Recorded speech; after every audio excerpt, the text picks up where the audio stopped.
Welcome to the Bookshop at the End of the Internet. This podcast is dedicated to helping book lovers discover new authors. Like all the best bookshops, this podcast is filled with all kinds of books and all kinds of authors. So tune in, browse around, find a new author, and discover a new favorite book at the Bookshop at the End of the Internet. I'm Stacey Horan, author, book lover, and host of the Bookshop at the End of the Internet. This is episode number 165. For more information about this or any of our episodes, go to my website, staceyhoran.com. If you enjoy the podcast, leave us a review, like us on social media, and share us with your friends, family, and fellow readers.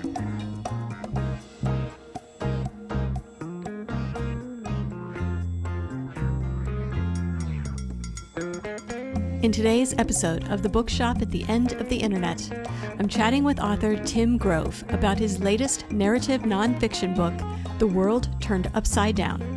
It is the story of the dramatic Siege of Yorktown in 1781, the last major battle of the American Revolution. This real-life tale is told from 5 very different perspectives: that of General George Washington, the notorious traitor Benedict Arnold, the young French hero Lafayette, British General Lord Cornwallis, and an enslaved man named James who became a spy. Through painstaking research, Tim shares with readers the story of the bold decisions made by famous military leaders, as well as the everyday courage shown by civilians. As well as being an author, Tim is an historian and educator. His books are written with middle grade and young adult readers in mind, but you'll find plenty of adults reading them as well. In this episode, I'll chat with Tim about his writing journey, the various archival images and letters he included in the book, and the most astonishing part of the Yorktown victory, which he calls the big secret, as well as a few other things. Coming up.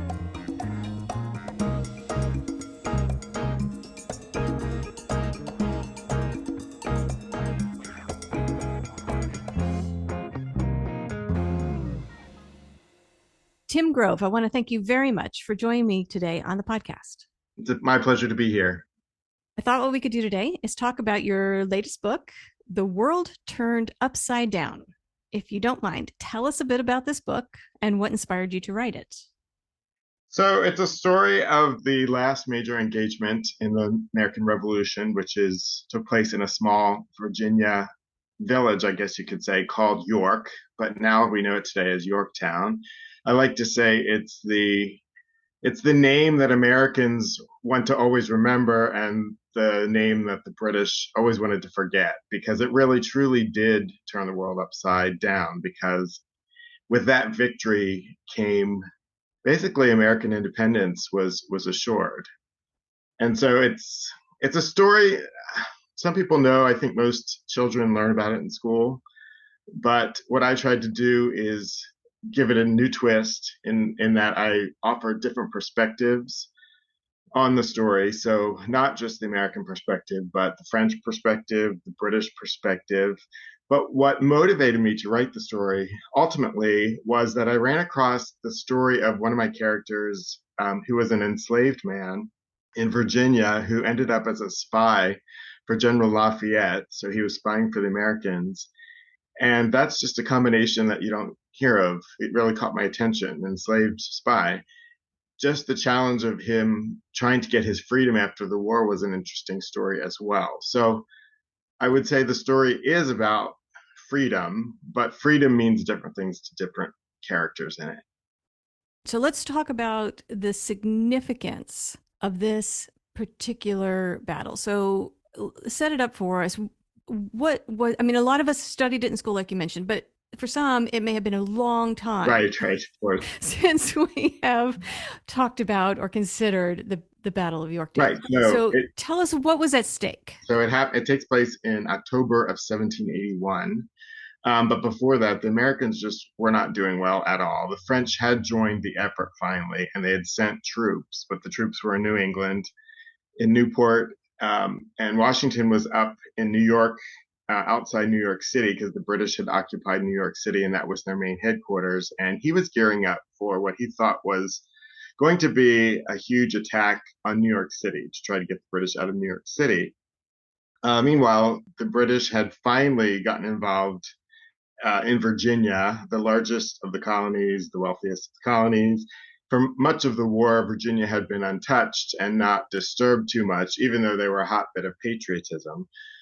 But finally, the British come in from North Carolina, and the British actually, by this point, Benedict Arnold has turned traitor and is working for the British, and so they send him down to Virginia with some troops. So he's going around torching things in Virginia, causing all kinds of havoc. And Cornwallis, one of the major British generals, comes up from North Carolina. And so there's a substantial British force in Washington's home state of Virginia, which he's not happy about.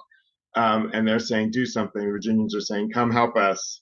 So he sends Lafayette down, General Lafayette, with some troops, but not enough troops to help to really overcome the British. So they're limited in what they can do. So there's a lot going on there. The book is a lot a Virginia story, but it also covers New York and New England a bit.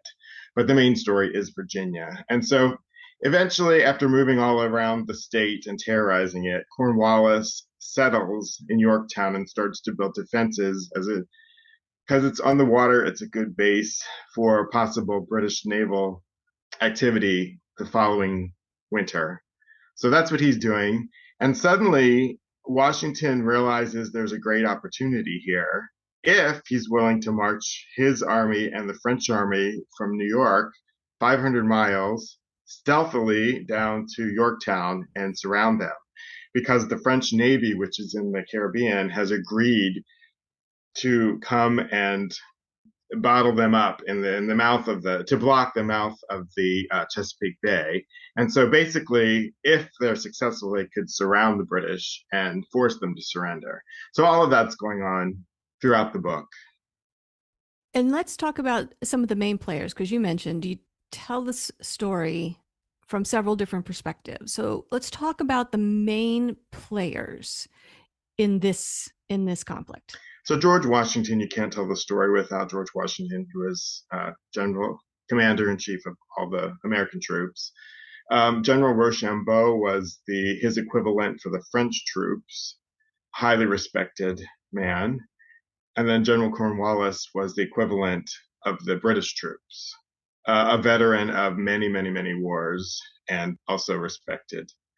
And then I mentioned Lafayette, the Marquis de Lafayette, was still young at this point. He came over at age 19 to join the American cause. He was a French person. He has a really fascinating story, which I do go into in the book quite a bit. He was friends with the King and Queen of France, access to Versailles, which is where they lived. But his zeal for the American cause is just really unique, I would say. And then, of course, the other main character I mentioned before is James Lafayette, who was the enslaved man who became a spy for Lafayette. And the reason he has the surname of Lafayette, his name, of course, at the time when he was enslaved was just James, but he did eventually gain his freedom and could choose what surname he wanted, and he chose Lafayette out of his respect for the general. In writing about this siege at Yorktown and in researching the battle, the campaign leading up to it, and the players involved, it seems that there is a noticeable absence of female characters, women in the story. Were you surprised by that? And why do you think that is? I was not at all surprised, to be honest, because in this time period, which is the 18th century, women were not in roles where they made decisions regarding military activities. They just weren't involved in the military at all.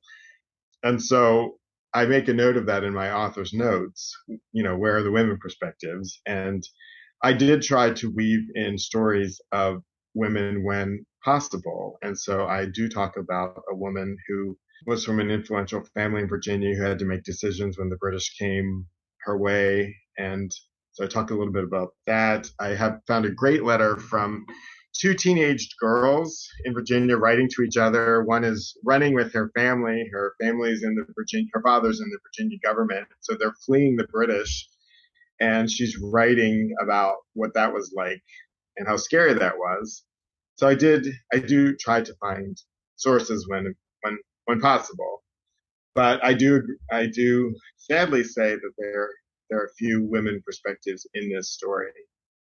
And let's talk a bit about the concept of freedom. You mentioned that that's what this was all about, but that it meant different things to the different players. Right. So explain that a little bit for us. So for Washington, of course, it's freedom.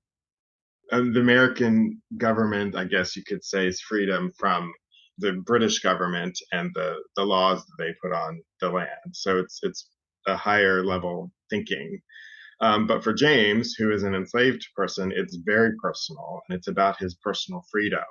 You know, fighting in the war may bring personal freedom for him. So that's a goal for him. And then the irony of all the French being involved is that they actually are under a monarchy, under a king, but they're helping a people who are trying to overthrow a king. So it's really interesting. Let's talk a little bit about the setting for this. Describe for us the time period, the setting, the landscape, geographical landscape, political landscape. The conditions, what are we dealing with? So just physically, Yorktown is a small village, like I said, on the York River, which is, if you know Williamsburg, it's the Tidewater area. It's the flat part of Virginia in the east, very close to the Chesapeake Bay, like I said. It's on a bluff, and it's a small, small town.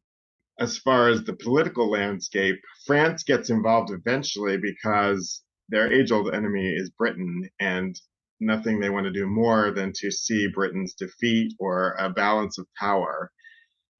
They don't want Britain to have the power, and the European powers are always jostling to try to gain more power in North America, but for sure they want to balance the power in North America. They don't want one country to have an advantage in North America. So they're always looking across the ocean at North America. I don't think we can say we're giving away any spoilers if we talk about the end result of all of this, because the end result generally for the country we understand. But what was the end result? What was the outcome of all of this for the main players involved? So let me just say that obviously Washington does decide with the French troops to make the 500-mile march from New York down to Yorktown and surprise the British. So this takes a long time to march that far. So that's all in process. And it's a huge decision to decide to do this. And they have to do it. They have to try to make it secret. And so how do you march thousands and thousands of people 500 miles with British spies looking at their every move, trying to report? So my favorite chapter in the book is called The Big Secret, because I talk about how they managed to do this. It's quite the feat. So they marched thousands of people down from New York to Virginia, managed to surprise the British, hold up Cornwallis. They did a classic siege, which is the only siege of the American Revolution, and Washington had never done one before. But the French were very experienced with a siege. And basically, a siege is where you surround the enemy with cannons, lots of different types of cannons, aim all the cannons in one place. And once you build all your trench work and everything, you start firing on the enemy, and eventually they run out of supplies and must surrender. So that's what it was. It was a classic siege, basically. It was not your normal two armies meeting on a battlefield shooting each other. It wasn't that. So eventually the British were forced to surrender because they couldn't get reinforcements. So it was a great embarrassment. Cornwallis was so embarrassed that he claimed he was sick on the day of the surrender and didn't even come and surrender. And that you had British soldiers who were crying and emotional, and they wanted to look just at the French and not the Americans because they were so embarrassed that they lost to the Americans and the French. But the Americans in particular, because the Americans were not in great shape. Their uniforms were tattered. Some of them were barefoot. They didn't have a lot of money for supplies, and it was a huge, huge upset, militarily speaking. Cornwallis ended up going back to England. He didn't face much damage to his reputation. he was still respected, surprisingly. George Washington didn't know what would happen next. Of course, in hindsight, we know that this was the last big major engagement, but he didn't know that. And so he didn't know what the British were going to do next. They were still occupying several cities in America. And so he kind of had to decide, he spent the winter and then had to see what the British were going to do next. And so this was October of 1781, and the final treaty was not signed, and the end of the war was not official until 1783. So it is almost 2 years later. I'm curious what happened with James, the enslaved man who turned spy. So James did not immediately earn his freedom, in part because Virginia law prohibited that. His owner, if he wanted to, could not just free him like that, even though there were a few enslaved people who did fight in the military and they did earn their freedom. Often they were serving as substitutes for Virginians who had been drafted. James did not receive his freedom, but he petitioned for his freedom. And as part of that petition, he got a written testimony from General Marquis de Lafayette himself, saying that James had worked for him. So that's one of the primary documents that exists that talks about how James served during the war. So with that, as I think that might have been the thing that actually helped the Virginia legislature decide they were going to free him. So the Virginia legislature are the ones that actually gave him his freedom, granted his freedom. He did earn a pension later on in life and was able to buy some acreage of land and free his family. Not a lot is known about his later life, but it took him a little while to gain his freedom, but ultimately he did.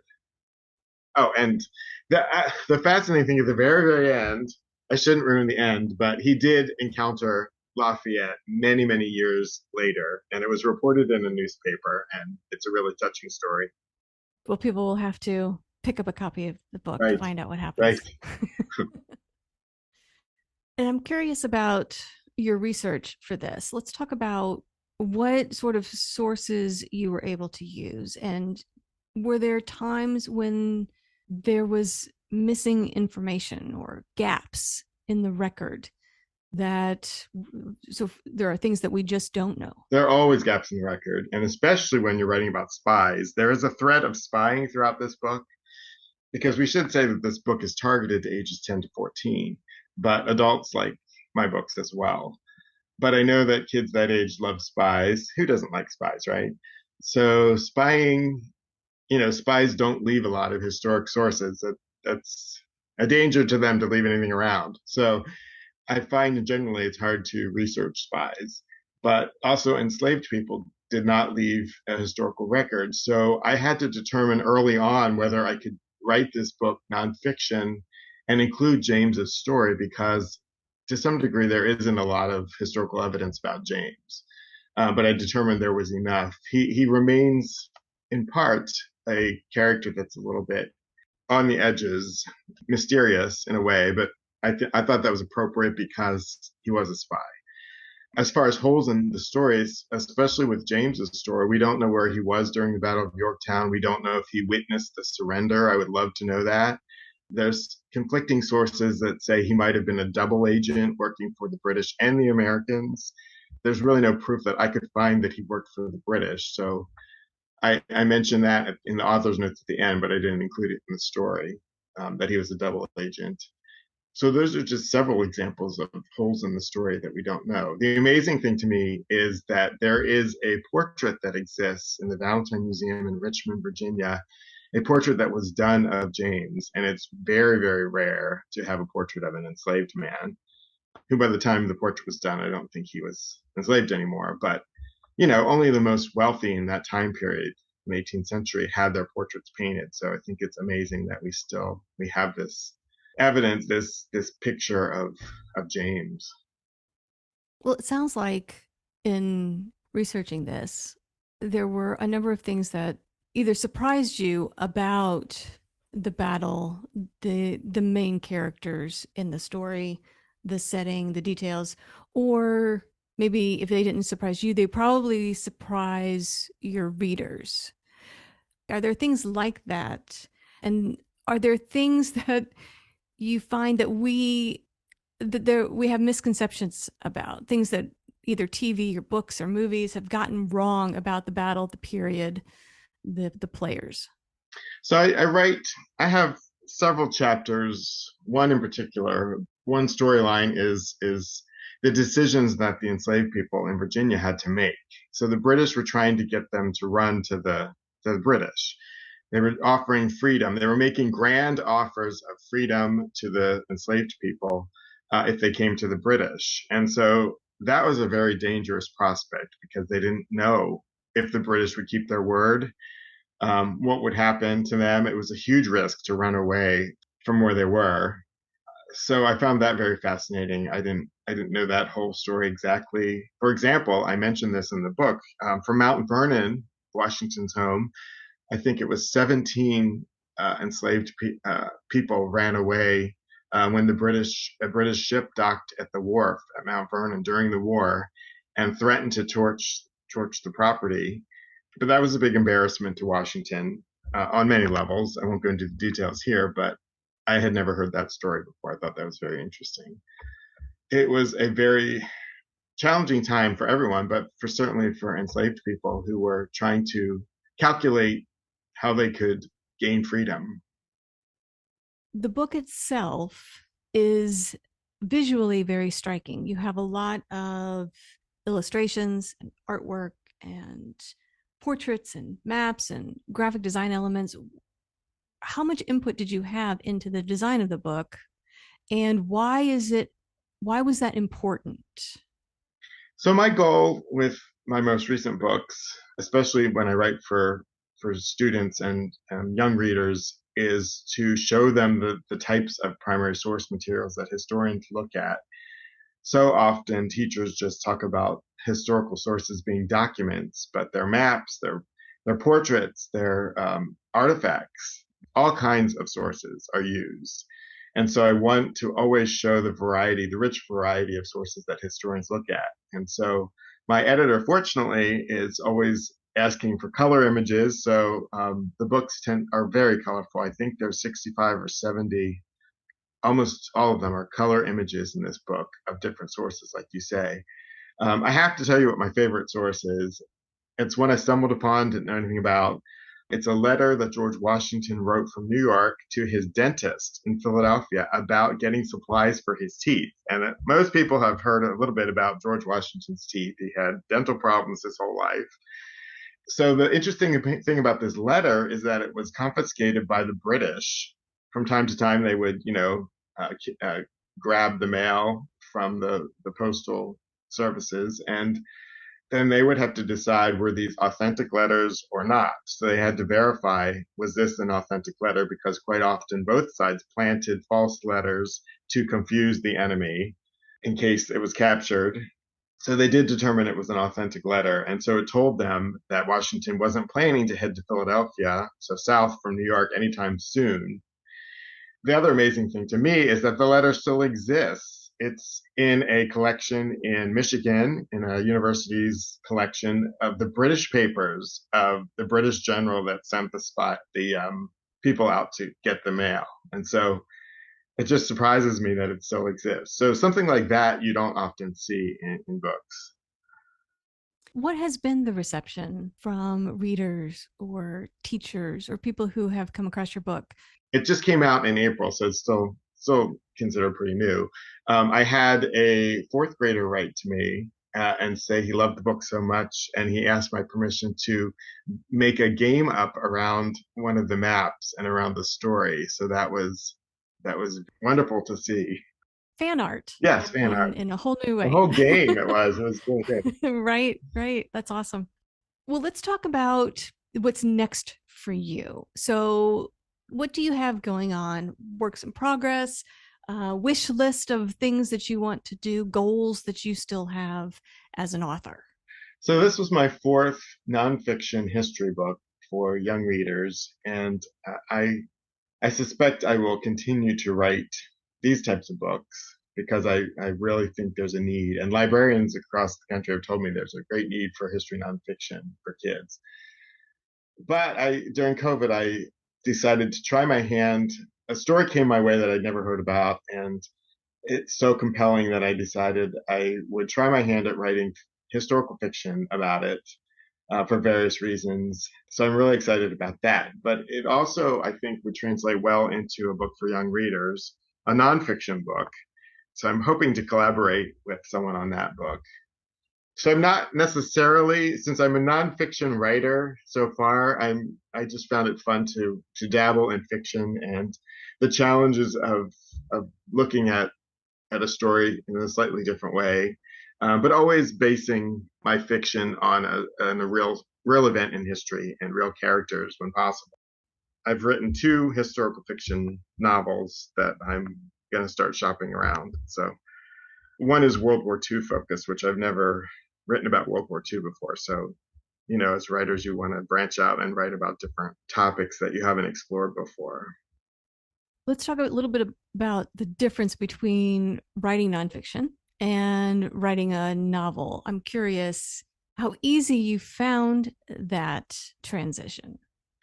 So when I write nonfiction, I try to write narrative nonfiction or creative nonfiction, called both. So I try to develop characters and have a story arc and everything, which you really want to do with fiction. But some of it is, point of view. You have to decide which characters tell the story in fiction and from their eyes. And it has to be, I'm learning it has to feel authentic to the time period. So you can make things up, but you can't just, it has to ring true and feel authentic. So you do have to do a lot of research for historical fiction. Was that a surprise? No, I guess it wasn't. I guess I've always realized that a lot of research goes into historical fiction, but you have to look up a lot of facts and little things to make it feel authentic. It really has to feel authentic, I think. And the other thing is, I think it's very important for me, because I'm a trained historian. I do read historical fiction from time to time, but I think there has to be a strong author's note that says what is real, what was fact, what was fiction, and some of the process of how the author researched it and what sources they used, and because I want to know what was made up and what is real. Do you keep notes? I do. As you go along? I made up this was real? I know what sources I'm using, and so yeah, I guess you would say I guess I do keep some notes. If people want to learn more about you and the books, your research, what you have going on, new releases when they come out, where should they go to find you and that information? My website is timgrove.net, N-E-T. There they can find usually supplemental material on my more recent books. So the Yorktown book has a page that has extra material. Also, I have several short interviews I did with the teacher about using this book in the classroom. She was very gracious to give me her time and to share her thoughts on how she would use this book, and how excited she was about hearing the story of James. I'm also excited to say that this book, The World Turned Upside Down, and along with my last book, Star Spangled, are both now available on audio from various sources. And I was just going to ask, where can people go to get a copy of your book if they're looking for it? Anywhere they normally buy books. Excellent.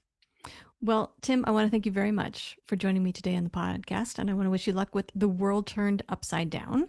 Everybody should grab a copy and brush up on their history of Yorktown. Yes. And congratulations on everything you've accomplished so far. Best of luck with the rest of your writing journey. Thank you for inviting me. I enjoyed it. The Bookshop at the End of the Internet is a podcast dedicated to helping book lovers discover new authors. Like any good bookshop, this podcast features a wide variety of books by the equally varied and interesting authors who felt compelled to write them. This podcast gives you a chance to meet these wonderful writers and discover your next must-read book.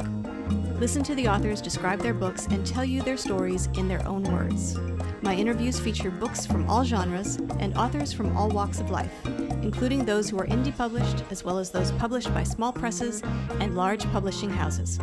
Looking for unique, not so easy to find books for yourself, a friend, or a book club? tune into this podcast and find your newest favorite author or maybe a soon-to-be bestseller. This podcast, like all the best bookshops, is filled with all kinds of books and all kinds of authors. Tune in, browse around, find a new author, and discover a new favorite book. You never know what treasures you might find in the bookshop at the end of the internet.